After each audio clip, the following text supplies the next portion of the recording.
예레미야 강의 세 번째 시간입니다. 오늘은 다음 주간에 묵상할 예레미야 30장까지의 그 내용 중에서 29장 11절에서 14절까지 말씀을 통해서 주님께서 주신 그 은혜들을 좀 나누려고 합니다. 오늘은 특별히 진실과 거짓이라고 하는 그런 제목으로 좀 말씀을 나누려고 합니다.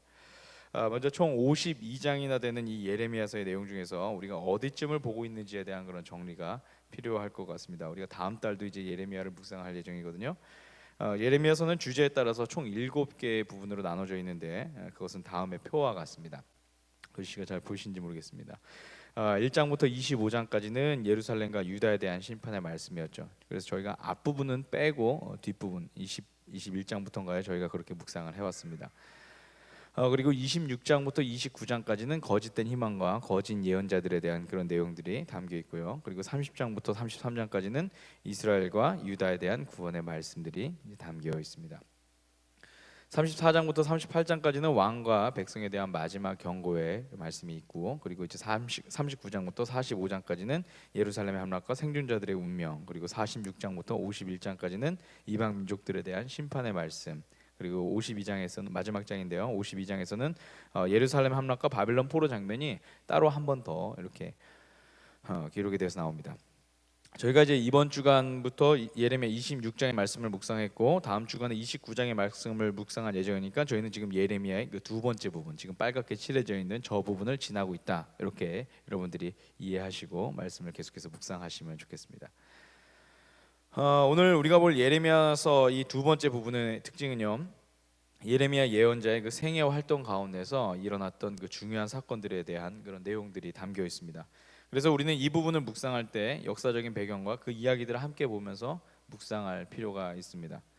먼저 오늘 말씀의 배경이 되는 그 시대를 살펴보면 남유다 왕국의 기준으로는 시드기야 왕의 시대임을 우리는 알 수가 있고요. 그리고 예레미야 27장 2절에서 3절의 말씀을 보면 당시 이 나라에서 어떤 일이 일어나고 있었는가, 이것을 우리가 추측해 볼 수가 있습니다. 우리 함께 예레미야 27장 2절과 3절의 말씀 함께 보도록 하겠습니다. 시작.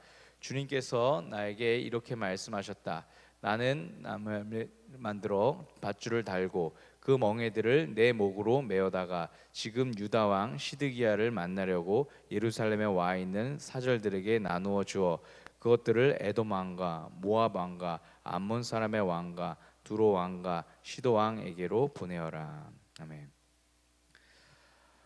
무슨 일이 일어났던 것일까요? 이 내용만 보고선 사실 좀 가늠하기가 좀 어렵습니다. 근데 말씀을 자세히 보면요, 당시 남유다를 둘러싸고 있는 여러 나라들에서 사신들이 예루살렘으로 모였던 그런 내용입니다. 그렇다면 여러분, 왜 이 사람들이 오늘 이 자리 가운데 모였을까요? 우리 오늘 새벽에 같이 함께 묵상했던 그런 내용이었습니다. 왜 이들이 예루살렘에 모여 있었던 것일까요? 그것은 당시 바벨론 내부 상황과 밀접한 관계가 있습니다. 예레미야 강의 첫 시간에 들으신 것처럼 예레미야는 요시야 왕 때 하나님의 부르심을 받아서 하나님의 말씀을 대언하기 시작했죠. 자그마치 5 왕을 지나는 동안 그가 예언자의 사명을 감당을 했습니다. 그런데 이 첫 번째 요시야 왕과 남유다 왕국은요, 그 당시 남유다 왕국은 북왕국을 멸망시켰던 아수르 제국에 대해서는 반대를 하면서 히스기야 시대부터 우호적인 관계였던 바벨론과 군사적인 동맹 관계를 유지하고 있었어요. 아수르는 점점 지는 해라고 할 수 있고요. 바벨론은 점점 떠오르는 그런 태양, 이렇게 우리가 표현할 수가 있습니다. 그래서 바벨론과 계속해서 군사적인 동맹 관계를 유지하고 있었는데, 그러던 중에 바벨론에 의해서 아수르가 갈그미스, 이 갈그미스는 그 시리아 바로 위쪽 지역입니다. 그러니까 거의 서쪽의 끝까지 왔다라고 보시면 돼요. 이 갈그미스까지 이 아수르가 쭉 몰리게 됩니다. 동쪽에서부터 계속해서 이제 몰려서 갈그미스까지 간 거예요. 그러자 당시 아수르와 우호적인 관계를 맺고 있던 또 이집트의 왕 그 느고가 아수르를 돕기 위해서 전쟁에 끼어들죠. 이에 바벨론과 군사 동맹을 맺고 있었던 요시야도 이집트를 막기 위해서 전쟁에 또 참여를 합니다. 그러니까 두 나라 간의 싸움이 이제 네 나라 간의 싸움으로 이제 바뀌게 됩니다. 근데 이제 그 무기또에서 이 요시야가 북진하고 있던 이집트 군대를 만나게 되죠. 그리고 안타깝게도 요시야 왕은 그 전투에서 전사를 하고 맙니다. 그리고 이집트 군대는 계속해서 북진을 해요. 그래서 갈그미스에서 아수르 군대와 함께 바벨론의 군대를 어느 정도 막아냅니다. 요시아의 인생은 저렇게 갈 수가 있어요. 한편 남유다 왕국에서는 요시아 왕의 죽음 이후에 요시아의 아들 중에 여호아스가 왕이 되죠. 그때 나이가 23살이었는데 그가 장자였기 때문에 왕이 되었을까요?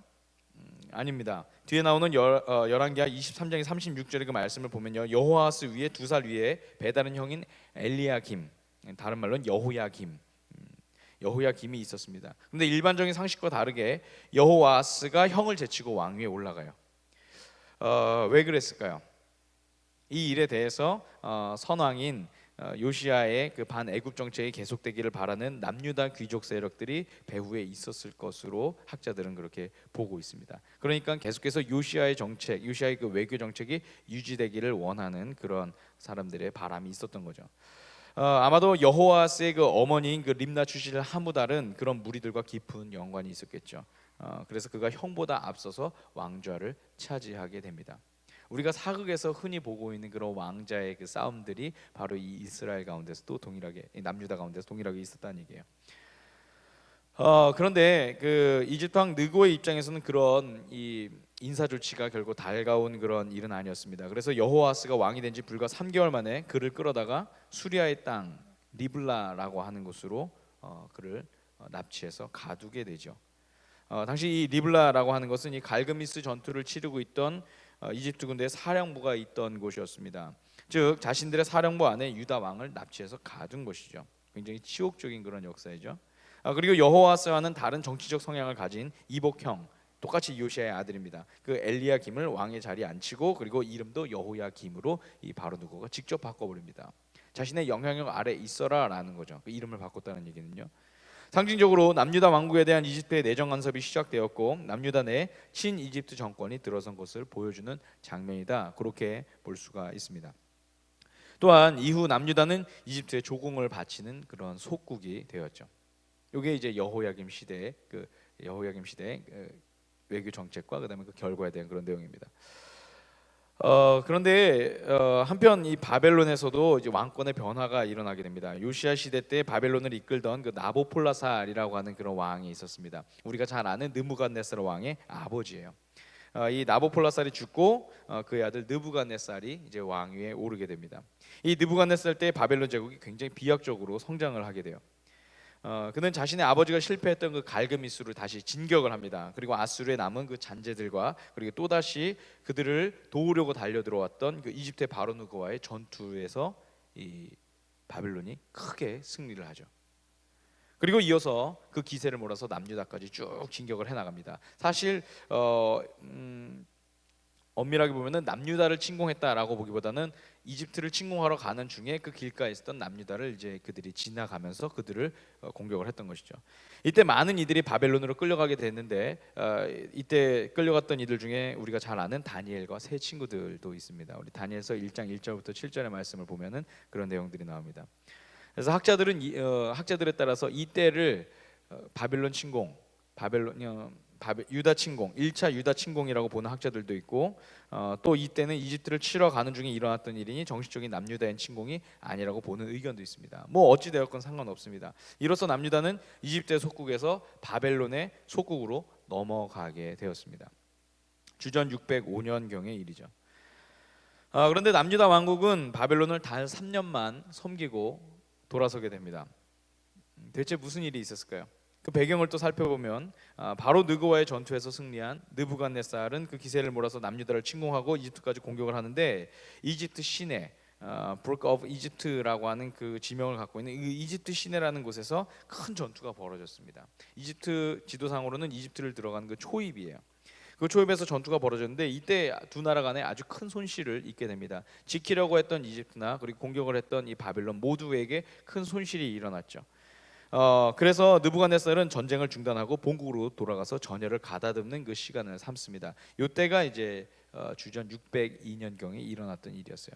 그러니까 느부갓네살이 다시 돌아간 그 틈을 타서 이 남유다는 친 바벨론 정책에서 반 바벨론 정책으로 이제 돌아서게 되죠. 그래서 여호야김은 그때를 주권 회복의 기회로 보고 3년간 바쳤던 조공을 끊고 바벨론으로부터 돌아섭니다. 하지만 이는 또 다른 바벨론의 침공을 불러왔고 결국 당시 왕이었던 이미 여호야김이 죽은 지 1년 뒤에요. 여호야긴이 왕이 된 지 3개월 만에 바벨론의 포로로 또 끌려가게 되는 일이 발생합니다. 이때 예루살렘에 많은 유능한 인재들도 함께 끌려가게 되었죠. 우리가 예레미야 22장을 묵상할 때 보았던 그 말씀입니다. 22장 24절에 30절에서 전했던 그런 말씀들이죠. 바벨론 왕 느부갓네살 왕은 이때 새로 시드기야 왕을 다시 이제 남유다의 왕으로 세우고요. 그리고 당시 예루살렘 성전에 있던 많은 기물들을 그때 이제 탈취해 가죠. 예레미야 28장 3절에서 거짓 선지자인 하나냐가 언급하는 느부갓네살이 이곳에서 탈취하여서 바벨로니아로 가져간 주의 성전 기구가 귀환될 것이다라고 하는 그 예언의 내용이 바로 이 사건과 관련이 있습니다. 이 느부갓네살이 예루살렘의 성전의 기물들을 탈취해간 그 사건과 관련이 있다는 거예요. 시드기야가 이제 남유다의 마지막 왕이죠. 이 왕이 되어서 초반에는 친바벨론 정책을 이제 펼쳐가기 시작합니다. 아무래도 그 힘의 논리에서는 이들이 벗어날 수가 없었죠. 친바벨론 정책을 펼쳐가기 시작하다가 이들은 어찌 되었건 바벨론으로부터 독립을 해야겠다라는 그런 결심을 하게 됩니다. 그래서 이리저리 틈을 보다가 당시 같은 마음을 품고 있던 나라들 에돔, 모압, 암몬, 두로, 시돈 이 나라들을 같이 함께 모여서 바벨론에 대한 반란을 계획을 합니다. 오늘 우리가 앞서 읽었던 예레미야 27장 3절과 4절의 말씀, 많은 사절들이 그 예루살렘에 와 있었다 그러지 않습니까? 그 말씀처럼 여러 나라의 사신들이 모여 있던 이유가 바로 이런 바벨론에 대한 바벨론에 맞서기 위한 동맹 회의를 하고 있던 그런 모습이다라는 것입니다.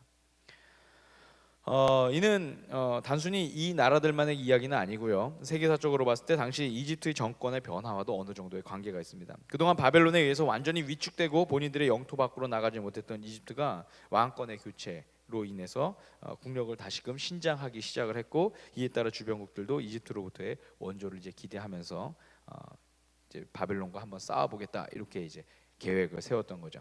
뒤가 든든하니까 우리도 싸울 수 있겠다 이런 생각을 했던 것입니다. 그래서 굉장히 복잡했던 당시 국제 정세들이 오늘 우리가 함께 본 이 예레미야 말씀 안에 있습니다. 여러분 어떻게 잘 정리가 되시나요? 화면 다시 한번 보여주시겠어요? 맨 마지막 화면이요. 그 왕 5개 나온 거예요. 네, 잘 정리가 되시나요? 마치 우리나라 그 삼국시대 이야기를 보는 것 같죠. 어떤 때는 물고 물리는 것 같기도 하고, 어떨 때는 또 배신이 있는 것 같기도 하고, 어떤 때는 또 이 사람과 또 친구가 되는 것 같기도 하고, 이런 아주 다양한 이야기가 이 성경 안에서 굉장히 우리가 짧게 보고 있는 그 이야기들 안에서 이것들이 다 나와 있습니다. 못 적으신 분들은 유튜브를 보시면 되겠습니다. 그런데 이들이 이제 아무리 머리를 쓰고 이제 살 길을 준비해도 변하지 않은 것들이 있었어요. 그것은 뭐냐면 남유다 백성들이 가졌던 죄악된 모습이었다는 거죠. 이들은 지금 자신들의 문제를 외교라고 하는 도구를 가지고서 풀어보려고 굉장히 애를 많이 씁니다. 요즘 우리나라도 그 외교라는 것에 굉장히 큰 관심을 갖고 있지 않습니까? 당시 이 남유다 백성들이 가졌던 그 모습도 마찬가지예요. 하나님께서는 그 모든 상황들을 그런데 하나님 앞에서 신실함이라고 하는 그런 관점에서 풀어가시겠다. 하나님은 오히려 또 이렇게 말씀을 하고 계세요. 오늘 이 두 가지 이야기가 이 성경 안에서 지금 충돌하고 있습니다. 결국 하나님께로 뜻을 돌이키지 않은 이들은 자신들이 만들어 놓은 많은 계획들과 외교적 자신감에도 불구하고 힘없이 무너지게 되죠. 완전히 폐허가 될 때까지 말입니다. 예레미야의 예언이 바로 그런 거죠. 우리가 지난주에 보았던 그 예언들이 마찬가지죠. 누구도 느부갓네살로부터 벗어날 수 없다라고 했던 이 예레미야의 예언이 바로 오늘 이 하나님의 이 말씀과도 관계가 있습니다. 이 모든 역사적 배경 속에서 오늘 예레미야의 말씀은 당시 예루살렘 안에 두 가지의 메시지가 있었음을 우리 가운데 보여주고 있습니다. 바로 거짓 예언자들의 예언과 예레미야를 통해 전해지는 하나님의 참 예언, 이것이 바로 그것입니다. 28장 1절에서 거짓 예언자들 중 대표적으로 나오는 그 하나냐의 이름이 성경 안에서 거론이 되는데요. 그의 이름의 뜻은 여호와께서 은총을 베푸셨다라고 하는 뜻입니다. 하난야후라는 뜻이죠. 하난야후입니다. 여호와께서 은총을 베푸셨다. 그래서 그의 이름에 걸맞게 당시 예루살렘 성 안에서 많은 사람들에게 하나님의 은혜에 대해서, 은총에 대해서, 그리고 평안과 승리에 대한 메시지를 그가 계속해서 전했던 것이죠. 우리 함께 예레미야 28장 2절에서 4절의 말씀 같이 함께 읽겠습니다. 시작. 나 만군의 주 이스라엘의 하나님이 말한다. 내가 바빌로니아 왕의 멍에를 꺾어버렸다. 바빌로니아 왕 느부갓네살이 이곳에서 탈취하여 바빌로니아로 가져간 주의 성전의 모든 기구를 내가 친히 2년 안에 이곳으로 다시 가져오겠다. 또 유다 왕 여호야김의 아들 여고냐와 바빌로니아로 잡혀간 유다의 모든 포로도 내가 이곳으로 다시 데려오겠다. 나 주의 말이다. 반드시 바빌로니아 왕의 멍에를 꺾어버리겠다. 하나님의 말이에요. 어떻습니까, 여러분? 듣기 참 좋지 않습니까? 힘도 나죠. 굉장히 희망적인 그런 메시지인 것 같아요. 비록 현재 그들의 상황이 좋지 못한다 할지라도 이 하나냐 같은 사람이 있어야지 공동체가 믿음을 갖고 힘도 낼 수 있는 것이다. 우리가 이렇게도 이야기할 수 있습니다. 심지어 예레미야도 28장 6절의 말씀처럼 하나냐의 그 이야기를 듣고 난 뒤에 아멘, 주님께서 정말 그렇게 해주신다면 오죽이나 좋겠습니까? 라고 말할 정도로 당시 예루살렘들이 듣기 원했던 메시지는 바로 이 하나냐의 메시지였어요. 그런데 문제가 있습니다. 그가 하는 그 모든 말들이 입에 발린 소리였다는 거예요. 그가 하는 모든 말들이 참이 아니었다는 거죠. 쉽게 말해서 하나님의 뜻과는 전혀 상관도 없고 자기 멋대로 확신에 차서 하나님께서 계획하신 그 모든 일들을 부정하고 사람들을 미혹했던 것이죠. 이에 예레미야가 다른 선배 예언자들의 메시지를 예로 들면서 하나냐가 전하는 메시지가 옳지 않았음에 대해서 이야기를 합니다. 하지만 그럼에도 불구하고 이미 자기 메시지에 취해버린 이 하나냐는 예레미야의 그 음성을 듣지 않고 오히려 상징적으로 예레미야가 메고 있던 그 나무 멍에를 빼앗아서 사람들 앞에서 그것을 꺾어버리면서 하나님을 다시 한번 들먹이게 되죠. 나 주가 말한다. 내가 2년 안에 바빌로니아 왕 느부갓네살의 멍에를 모든 민족의 목에서 벗겨서 이와 같이 꺾어버리겠다. 하나냐가 이렇게 멋있게 사람들 앞에 막 연설을 하고 있어요. 내가 꺾어버리겠다. 엄청난 퍼포먼스죠. 다 부러뜨리고. 모르긴 몰라도 그 모습을 본 사람들은 막 열광을 했을 것입니다. 아, 그래, 저게 믿음이지, 저게 하나님을 믿는 사람이지, 이렇게 막 이야기를 했겠죠. 자신들에게 용기를 주고 평안을 선포하는 하나님야말로 진짜 믿음을 가진 선지자라고 그들은 생각을 했을 것입니다. 반면 늘 멸망, 회개, 항복을 말하고 있는 이 예레미야는 믿음도 없는 거짓 예언자라고 사람들은 판단을 했죠. 여러분, 그렇다면 왜 그 당시 그 사람들은 그런 맹목적인 믿음을 갖고 있었던 것일까요? 그것은 이미 이들이 히스기야 왕 시대에 경험했던 아수르의 대군을 물리친 일과 관련이 있습니다. 열왕기하 19장에서 나오는 그런 말씀인데요.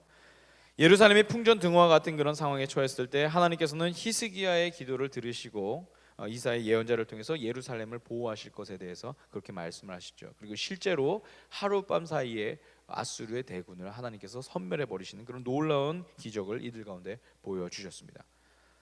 당시 예루살렘의 사람들은 그 일에 대해서 기억하면서 비록 지금은 상황이 어려울지라도 하나님께서는 반드시 자신들을 구원해 주실 것이다 라는 그런 믿음을 갖고 있었어요. 더구나 그들은 하나님의 집이라고 여겨졌던 이 성전을 자신들이 갖고 있기 때문에 예루살렘이 무너진다라는 것은 상상조차 할 수 없는 일이다라고 생각을 했었죠. 그런 믿음을 갖고 있던 예루살렘 백성들에게 하나냐는 마치 현존하는 이사야와도 같은 그런 존재였을 것입니다. 그런데 이들은 그 일의 것만 기억하고 있지 그 안에 담겨져 있던 히스기야 왕의 그 신실함과 하나님의 계획은 완전히 놓치고 있었어요. 그러다 보니까 자신들이 듣기에 좋은 소리만 듣고 쓴소리는 거부했던 것이죠. 다시 말해서 이들은 하나님의 계획과 하나님께서 이들 가운데 진정으로 원하시는 일에 대해서는 완전히 뒤로 한 채 하나님께서 자신들에게 해주실 좋은 일에 대해서만 이들은 관심을 갖고 있었던 것이죠.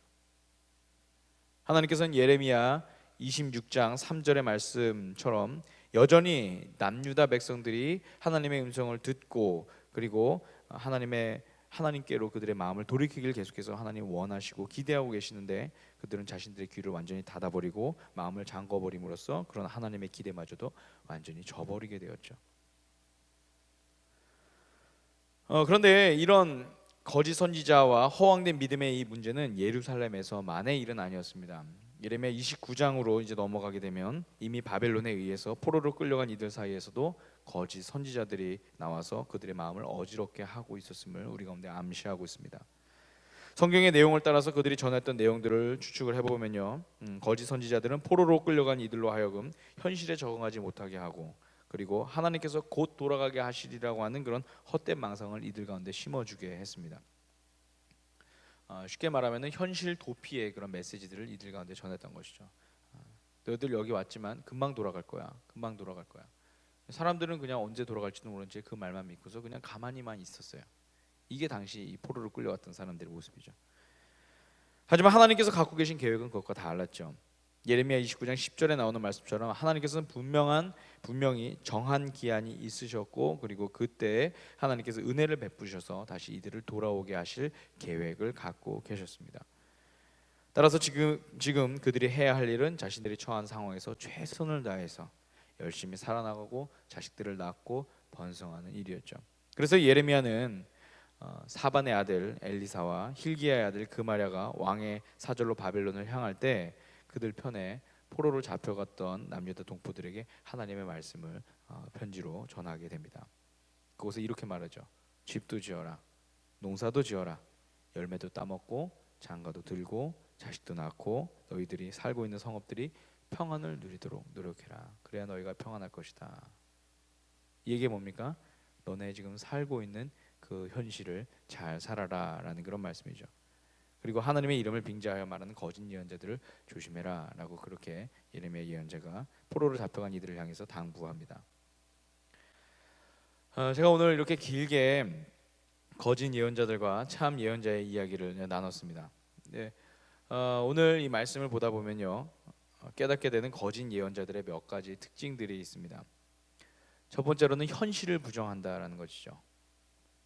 그리고 두 번째는 하나님의 뜻보다는 사람들의 귀에 좋은 소리를 전한다는 그런 사실입니다. 세 번째로는 막연한 기대로 사람들을 미혹시킨다는 그런 것이 이들의 특징이었습니다. 마치 요즘 시대에도 만연한 그 이단들의 모습과도 같지 않습니까? 근거도 없는 종말론을 마구 이제 들먹이고 그리고 사람들로 하여금 현실을 부정하게 해요.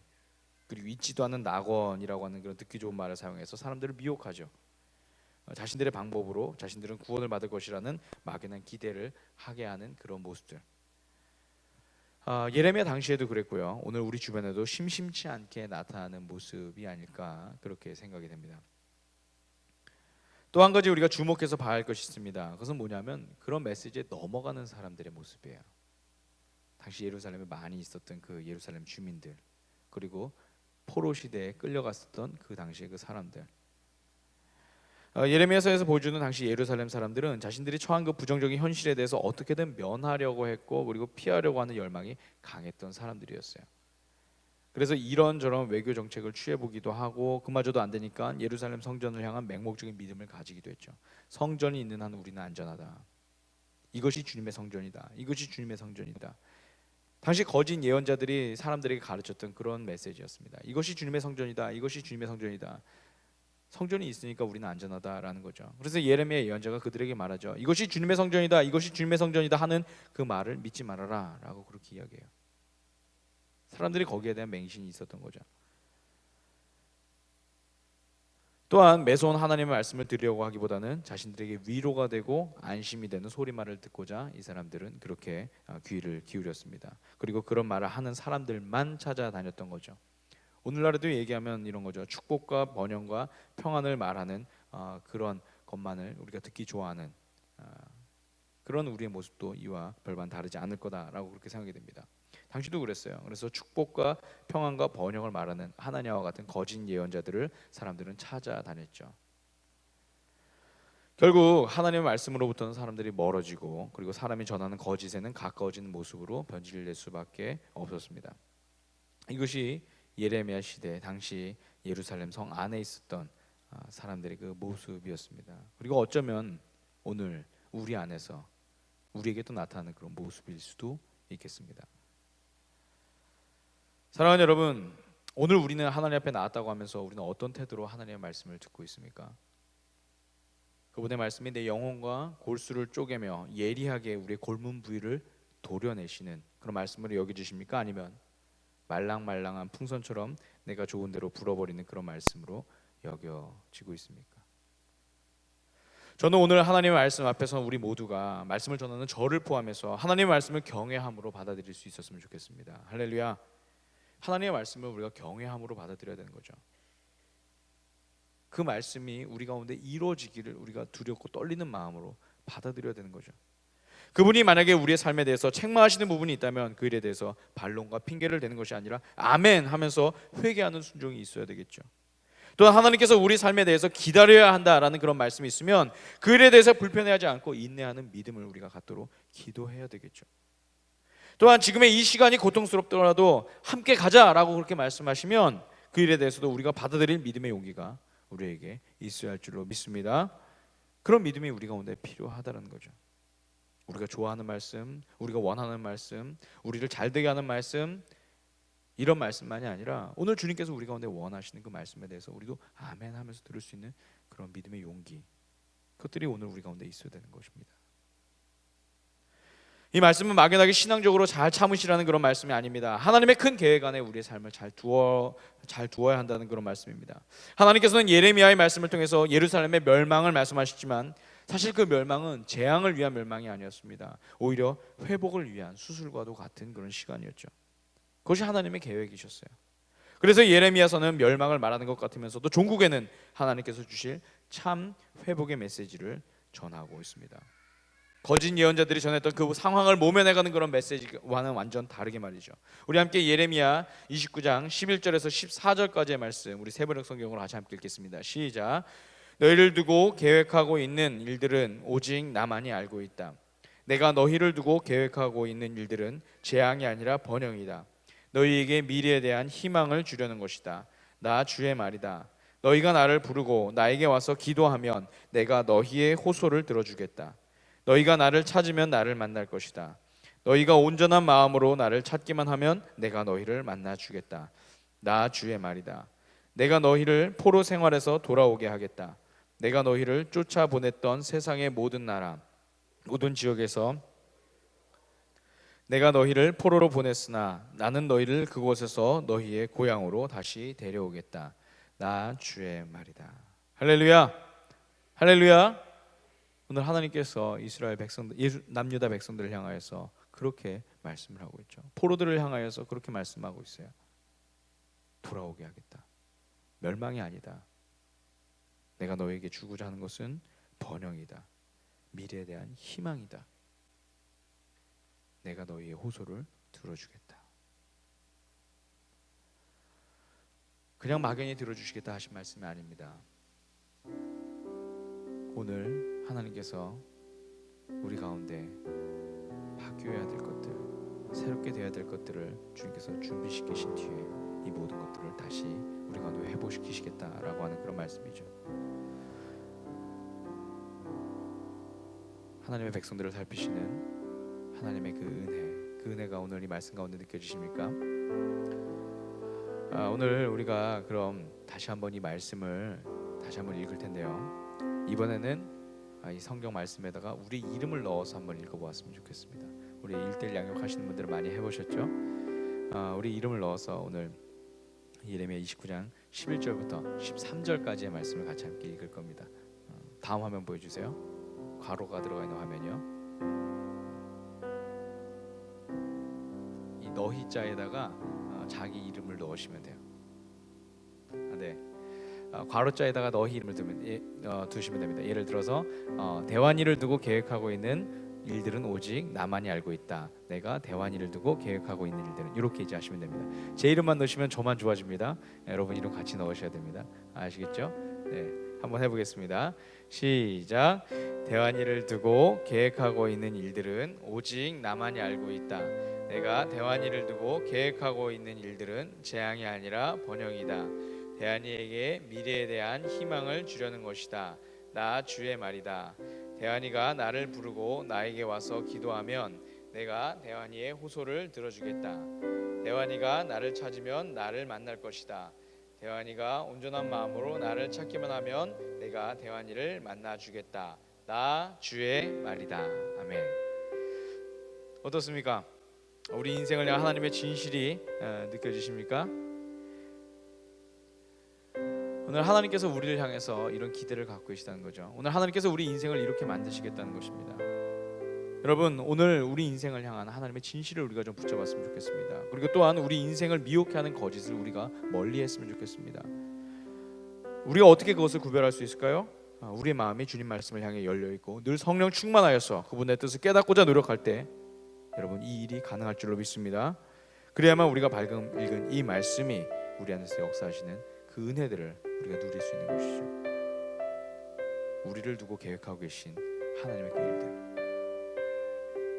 우리를 두고서 계획하고 있는 그 모든 하나님의 그 번영과 그리고 희망과 그리고 우리의 호소를 들어주시는 하나님의 그 은혜들, 이 모든 것들을 통하여서 오늘 이 시간 주님께서는 우리 한 사람 한 사람들에게 하나님의 진실한 그 축복을 우리 가운데 허락하고 계십니다.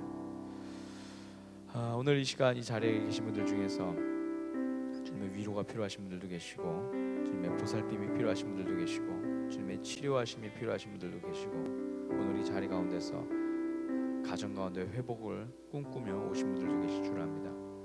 어떤 모양으로 와 있든지 중요한 것은 하나님이 다 알고 계신다는 사실입니다. 할렐루야. 하나님께서 오늘 여러분들을 향하여서 여러분의 어렵고 힘든, 어찌 보면 오늘 예루살렘 성 안에 살고 있는 사람들과 같은 삶을 살아가고 있는 우리들에게 하나님께서 오늘 이렇게 말씀하세요. 이 모든 것들 가운데 하나님이 함께하고 계시고 하나님께서 그 모든 것들을 회복시키신다. 오늘 우리 이 시간 같이 함께 찬양하고 기도하면서 주님 앞에 나아가도록 하겠습니다.